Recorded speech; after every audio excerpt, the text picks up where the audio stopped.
In 1974, Henry Winkler was television's undeniable golden boy until Happy Days happened. What followed was a ruthless power struggle that forever altered the landscape of TV. Storylines were stolen, dignity stripped away, and a cherished friendship pushed to its breaking point. Now, Winkler opens up about the devastating truth behind why the original star of Happy Days walked away, and the steep price everyone paid for fame. Born on October 30th, 1945, in Manhattan, New York City, Henry Winkler came into the world as the son of Ilse and Harry Winkler, German Jews who had fled Nazi Germany just years earlier. Settling on Manhattan's Upper West Side, Henry's father found success in the lumber business, providing financial security. Yet life at home was far from easy. Shaped by their traumatic past, his parents were strict and often harsh. They even called Henry a dumb dog in German, a cruel nickname that left deep scars and lingered for years. School presented its own challenges. Struggling with reading and writing, Henry was misunderstood. In an era when dyslexia was unknown, teachers and parents labeled him lazy or unmotivated. The isolation and frustration were overwhelming. But at 13, a spark ignited. After watching the film West Side Story, Henry fell in love with acting, envisioning a life beyond his struggles. His bar mitzvah that same year marked another milestone. Though reading Hebrew was incredibly difficult, Henry memorized every word and performed flawlessly. For the first time, he tasted pride, a fragile confidence amid ongoing academic battles. As a teenager, music by Bob Dylan and the Beatles became his solace, while photography offered a creative escape and a way to express himself. In 1963, at 18, Henry made a bold choice: pursue acting, even without his parents' support. He applied to Emerson College in Boston and was accepted. Leaving New York behind, he embraced a fresh start. College wasn't easy, still burdened by his reading struggles, but encouragement from theater professors helped Henry find a sense of belonging. Graduating in 1967, Henry pushed further, applying to Yale School of Drama, one of the world's premier acting institutions. Despite a rigorous application process, his charm and talent won over the admissions committee. But Yale posed new challenges. Acting thrilled him, but memorizing dense scripts was a nightmare. His dyslexia forced him to devise creative strategies, relying heavily on natural talent and relentless work ethic. Roles in productions like Peer Gynt and A Midsummer Night's Dream prepared him for the stage of life. By 1970, ready to conquer the world, Henry returned to New York, but success was elusive. He accepted every gig available, from commercials, 42 in a single year, to small theater parts, including a breakout role in 40 Carats on Broadway. Recognition followed, and in 1973, Henry landed a minor role in the film The Lords of Flatbush, the first step toward TV stardom. It was a low-budget film, but it gave Henry Winkler his first real taste of life on a movie set. Around the same time, he landed minor roles on a handful of TV shows. These early gigs provided just enough momentum to catch the eye of Hollywood casting agents. Later that year, Henry received a call about a new TV show called Happy Days. Set in the 1950s in Milwaukee, the show centered on a wholesome family. Initially, Henry auditioned for a smaller role, but producers soon asked him to try out for a character named Arthur the Fonz Fonzarelli, a moment that would change everything. When Happy Days premiered on January 15, 1974, Fonzie, played by Henry Winkler, wasn't meant to be a major character. Arthur Fonzarelli was designed as a neighborhood tough guy, a foil to the show's good-natured lead, Richie Cunningham.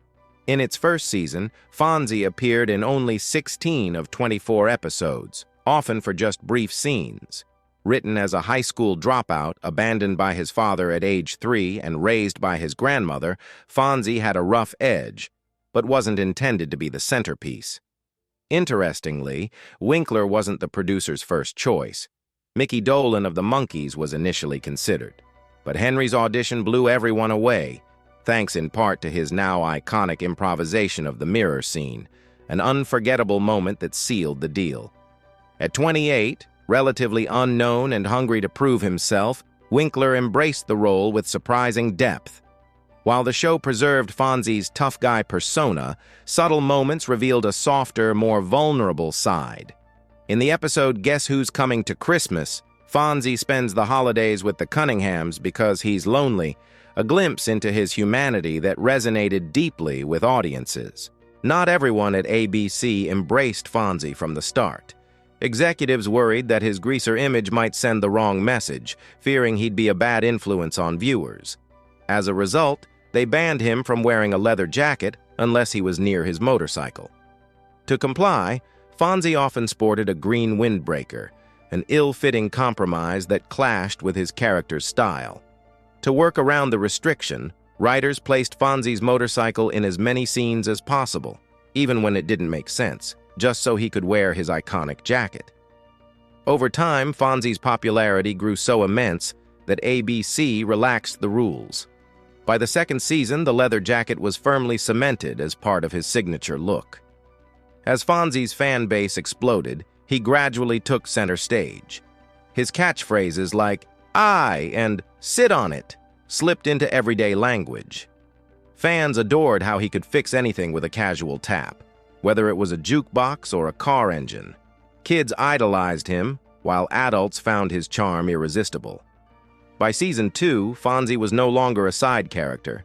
He was a bona fide star. His fame transcended the show, plastered across lunchboxes, posters, and toys. By 1976, Fonzie merchandise was raking in millions, even in far-flung markets like Japan.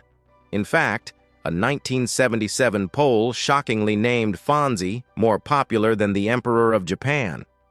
Politicians sought to associate themselves with the character, hoping to capture some of his magnetic appeal at the polls.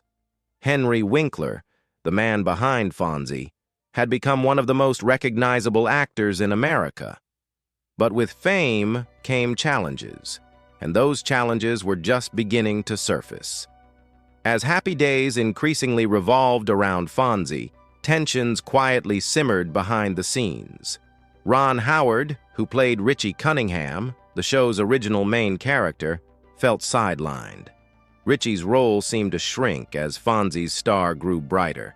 Howard later admitted that it was frustrating, but was quick to clarify he never blamed Winkler for the shift. At one point, ABC proposed renaming the show Fonzie's Happy Days. The idea sparked outrage across the cast and crew. Henry Winkler himself took a stand, insisting it would be unfair to the ensemble. Ron Howard even threatened to walk away if the name changed. Creator Gary Marshall sided firmly with the cast, refusing to let the network make the switch. In the end, a compromise was reached. Winkler received equal billing in the opening credits. Despite the behind-the-scenes tension, the cast worked hard to keep the atmosphere fun and supportive. When Winkler won a Golden Globe for his iconic role, he insisted that the entire cast join him on stage, sharing the spotlight. Their decision to keep Happy Days as an ensemble show paid off. It ran for an impressive 11 seasons, becoming one of the most beloved sitcoms in television history. But after Happy Days wrapped in 1984, Henry Winkler's life took a challenging turn. For over a decade, he had embodied Fonzie, the cool, confident icon recognized worldwide. Yet that fame came with a price. Casting directors struggled to see Winkler as anyone but Fonzie. In his own words, "I couldn't get hired for 8 or 9 years because I was the Fonz." Refusing to be boxed in, Winkler pivoted. In 1988, he directed his first film, Memories of Me. Though it wasn't a blockbuster, it marked an important new chapter. He also began producing, taking control behind the scenes and slowly rebuilding his career. In 1993, he directed Cop and a Half, starring Burt Reynolds, further expanding his creative reach. One decision Winkler still regrets was turning down the role of Danny Zuko in Grease. Offered to him in 1977 while he was still playing Fonzie, the character was strikingly similar, a leather jacket-wearing cool guy from the 50s. Winkler declined, not wanting to be typecast. The role went to John Travolta, and Grease became a massive hit. Winkler later joked, "I went home and had orange juice. Travolta went home and bought a plane." Still, he admitted Travolta was perfect for the part. A major turning point came when Winkler co-created MacGyver. The show, about a secret agent who solved problems using everyday objects, became a huge success, running for 7 seasons. Producing MacGyver gave Winkler financial stability and proved he was far more than just an actor. Years later, Winkler returned to acting with a fresh audience. In 2003, he played Barry Zuckerkorn, a bumbling but lovable lawyer, on Arrested Development. The role was a complete departure from Fonzie, and fans loved seeing this new side of him. One joke on the show even cheekily referenced the infamous jumping the shark moment from Happy Days, proving Winkler had mastered the art of self-parody. Winkler never shied away from laughing at himself, which only endeared him more to fans. In 2018, his acting career soared to new heights with HBO's Barry, where he played Gene Cousineau, an acting teacher guiding a hitman struggling to change his life. The role was a perfect blend of humor, emotion, and depth. At 72 years old, Winkler finally won his first Emmy Award for this performance, 42 years after his initial Emmy nomination for Happy Days. It was a powerful reminder that it's never too late to reach new peaks. A pivotal moment in Winkler's life came when he discovered he had dyslexia, at the age of 31. On May 7, 1977, this revelation finally helped him make sense of why school had always been such a challenge. The realization hit when Winkler and his wife, Stacy, took her son Jed to see a specialist because Jed was struggling in school. The doctor's description of dyslexia symptoms felt uncannily familiar to Winkler himself. For the first time, Winkler understood that his reading and writing difficulties were not due to laziness or lack of intelligence. His brain simply worked differently. The discovery was a whirlwind of emotions. He felt relief, because now there was a name for what he had endured, but also rage, recalling the years of being misunderstood and called names. "I felt relief and rage," he said. "Relief because there was a name for it, and rage because I had been treated so unfairly." School had been a struggle from the start. At McBurney School in New York City, Winkler's grades were terrible. He earned a GPA of just 2.2 and ranked in the bottom 3% of his class. People assumed he wasn't trying hard enough, but the truth was that no one understood his learning difficulties. After his diagnosis, Winkler became a passionate advocate for dyslexia awareness and early testing. He often said that if he had been diagnosed as a child, his school experience would have been completely different. He believed he could have avoided thousands of hours of frustration and self-doubt. Rather than letting dyslexia hold him back, Winkler adapted.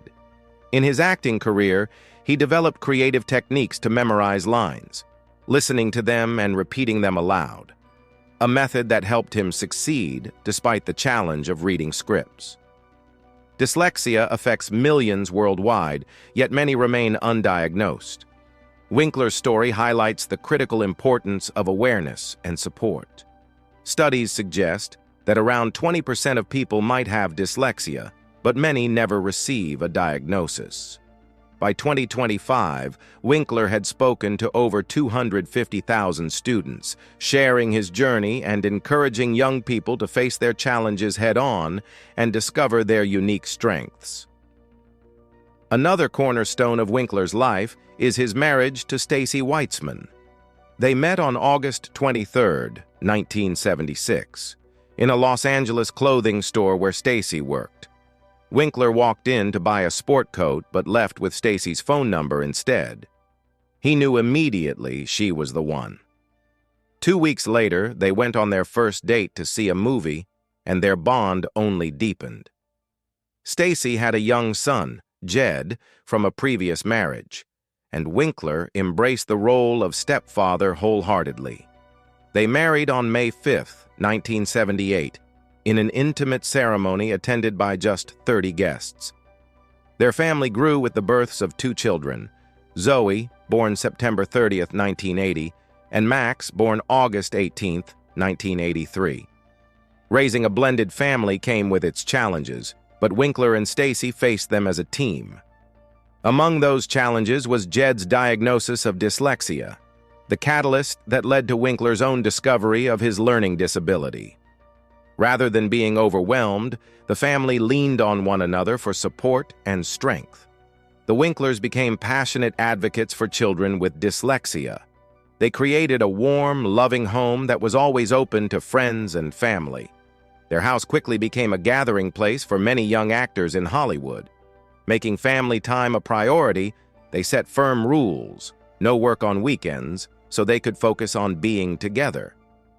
One cherished tradition they started was Sunday dinners, a ritual that continues today, now including their grandchildren. Their marriage, lasting over 47 years, is a rarity in Hollywood. They've weathered life's storms together, including Stacy's courageous battle with breast cancer in 2001. Rather than weakening their bond, adversity only made their relationship stronger. In 2023, they celebrated their 45th wedding anniversary by renewing their vows in a small, intimate ceremony at home. Their enduring love and commitment remain an inspiration to many. Winkler's personal struggle with dyslexia also opened an unexpected door: his career as a children's book author. In 2003, his agent suggested he write a book about his experiences. At first, Winkler was skeptical. "I'm dyslexic," he joked. "How can I write a book?" But he soon realized his story could help children facing similar challenges.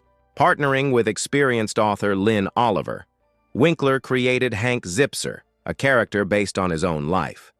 The first book, Niagara Falls, or Does It?, was released on May 14, 2003, becoming an instant success, selling over 150,000 copies in its first year.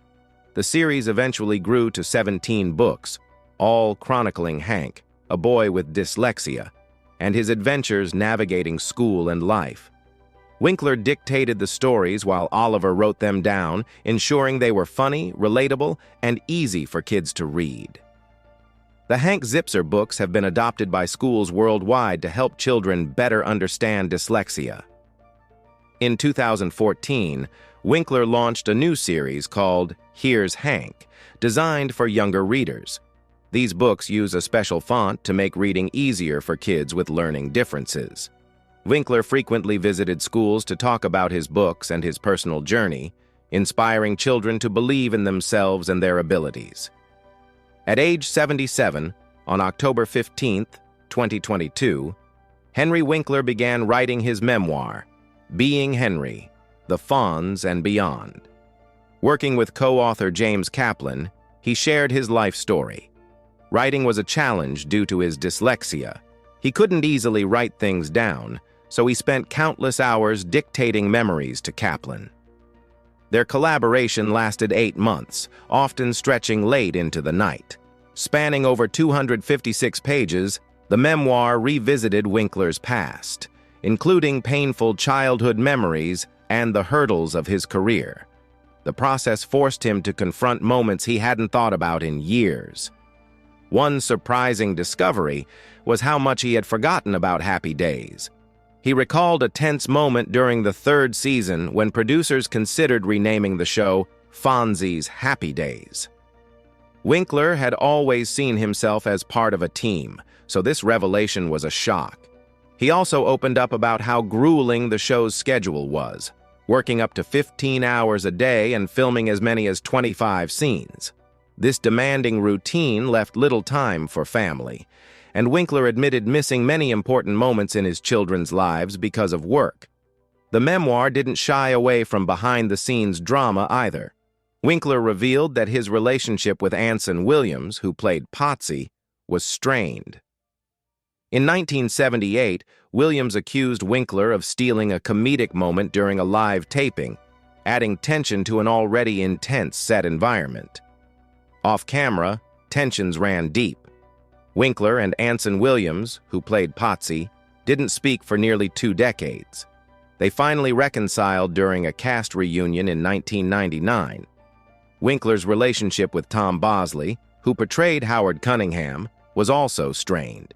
In 1977, Bosley accused Winkler of overshadowing the rest of the cast due to Fonzie's soaring popularity, a rift that lasted for the remainder of the show's run.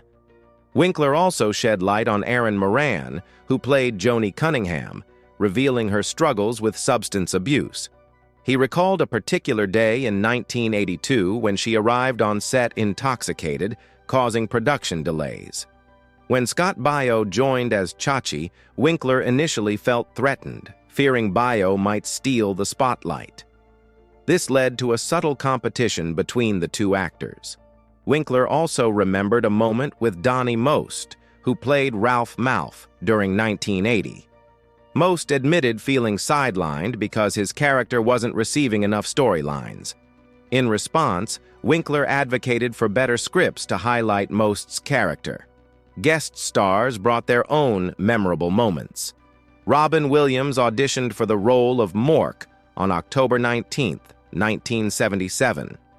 Winkler recalled how Williams stunned everyone with an improvised alien language. Recognizing Williams's extraordinary talent, Winkler immediately urged producer Gary Marshall to cast him. The two became close friends, with Winkler providing support during times when Williams feared his career might falter. Winkler also recounted meeting a nervous Harrison Ford during Ford's early acting days. Ford later sent Winkler a handwritten thank you note after achieving stardom.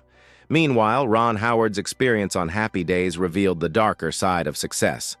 As the show's original lead playing Richie Cunningham, Howard saw his role diminish as Fonzie's star rose.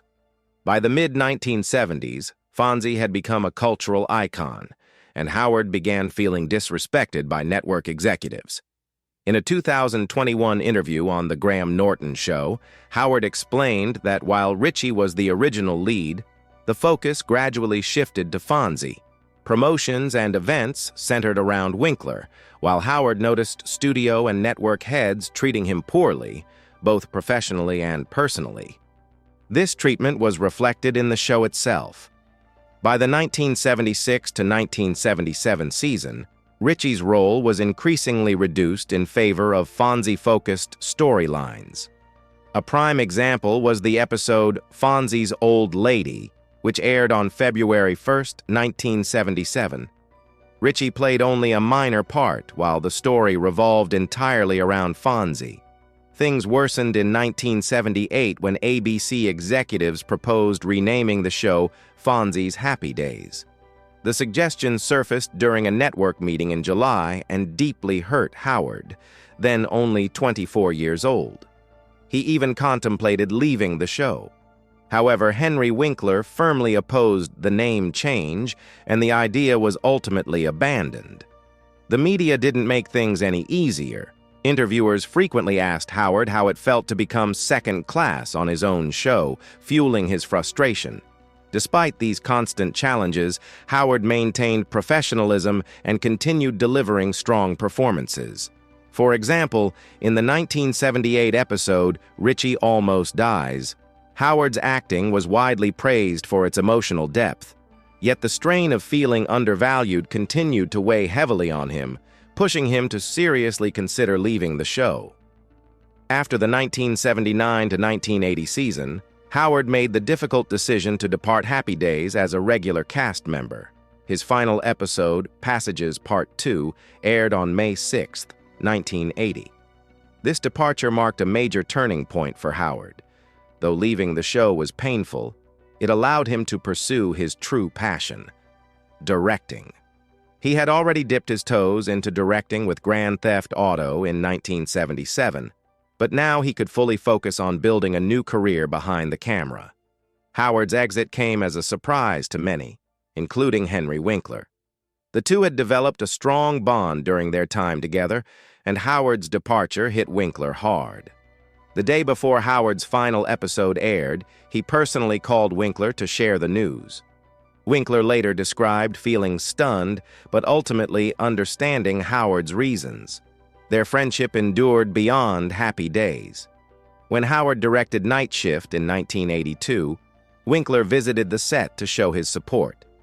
Over the years, Winkler has frequently praised Howard in interviews, calling his success as a director no surprise to anyone who had worked with him.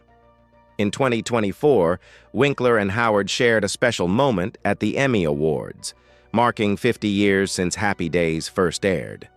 The event, held in Los Angeles, recreated the iconic set of Arnold's Drive-In, from the jukebox and red booths to the sports pennants adorning the walls. When Winkler, now 78, and Howard, 70, walked on stage, the crowd erupted in cheers. It was like welcoming old friends back after decades apart. Howard called the experience fantastic, and Winkler replied, "Feels like home." The moment included a humorous twist. The Happy Days theme song didn't play as they stepped on stage. Howard joked that other shows got their theme songs, while Winkler, still in character as Fonzie, pretended to hit the jukebox. As soon as he did, the music kicked in, sending the audience into a standing ovation. It was the perfect blend of humor and nostalgia. But the night wasn't just about memories. Winkler took a moment to highlight Howard's recent achievements. Howard had just won an Emmy for his Disney Plus documentary about Jim Henson, the legendary creator of Sesame Street. The documentary had already garnered several other awards earlier that week. Winkler called Howard his very good friend for 50 years and expressed immense pride in his accomplishments. A lot of care went into making the reunion special. Winkler and Howard rehearsed their lines and timing meticulously. Their costumes perfectly captured Fonzie and Richie's iconic looks, and the production team even sourced a motorcycle resembling Fonzie's classic ride. It was clear everyone wanted the moment to be just right, and it paid off. The reunion made a huge splash. Fans flooded social media with posts and memories, causing Happy Days to trend worldwide. Many revisited the show's old episodes, and streaming platforms reported massive spikes in viewership. There were even whispers about a possible reboot, with Winkler and Howard involved as producers, exciting news for longtime fans eager to see the beloved characters return to the screen. Their connection went far beyond simply acting together. Winkler described their relationship as thunderbolt chemistry from the very moment they met on the Happy Days set in 1974. Despite the age difference, Winkler was 27, Howard only 18, their bond was instantaneous and undeniable. Winkler often recounted how they could rehearse and film a 3-page scene in just 20 minutes. It wasn't just talent, it was as if they instinctively understood each other. One story from the show's 3rd season stood out. In a serious scene, Fonzie had to confront Richie about something deeply personal. They nailed it in one take. The director was so impressed, he declared, "We're not doing another take. You can't improve on perfection." Moments like that highlighted the extraordinary strength of their connection. Even after Happy Days ended, their friendship endured. When Winkler faced a challenging period in 1985, struggling to find new roles, Howard stepped in. He invited Winkler to the set of his film, Cocoon. That visit reignited Winkler's passion for acting and gave him the encouragement to explore different roles. Their bond went beyond professional support. Winkler became the godfather to Howard's daughter, Bryce Dallas Howard. He was there for her milestones, from her first school play to her breakout role in The Village. Bryce described Winkler as a mentor who always offered advice and cheered her on. When she got married, Winkler proudly walked her down the aisle alongside Ron Howard, a testament to the deep place he held in their family. Their friendship has inspired many within Hollywood. In fact, a university developed a course focused on building lasting creative partnerships, using Winkler and Howard's relationship as a prime example. Winkler summed up their bond best. "What Ron and I have is rare. It's not just about being co-stars or even friends. It's a connection that defies time, and I'm grateful for it every day."